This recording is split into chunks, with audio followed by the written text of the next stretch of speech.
দিনটি ছিল রবিবার। তো রবিবারে যেহেতু 19শে জ্যৈষ্ঠ ছিল, লোকনাথ বাবার তিরোধান দিবস, তো বিকেলবেলা ছুটি থাকার জন্য আমি আর বিজয় বালুরঘাটেই লোকনাথ মন্দিরে চলে গেছিলাম।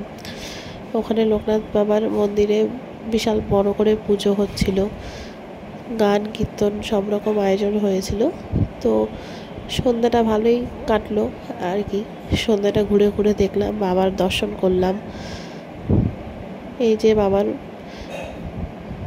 কাছে চলে এসেছি আমরা। এখানে প্রসাদ দেওয়া হচ্ছিল, ফল প্রসাদ, তারপর যজ্ঞের টিপ দিচ্ছিল।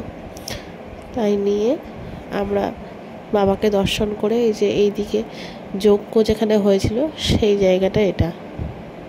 তারপরে বাইরে শিব মন্দির আছে, সেখানেও আমরা প্রণাম টনাম করলাম। আরও মন্দির ছিল, সব কিছু ঘুরে দেখানো সম্ভব হয়নি। তারপরে এখানে ভোগ দেওয়া হচ্ছিল। মহিলাদের আলাদা লাইন ছিল, পুরুষদের আলাদা লাইন ছিল। তারপরে যে আমরা ভোগ খেয়ে নিলাম। আজকের মতো এখানেই টাটা, দেখা হচ্ছে পরের ভিডিওতে।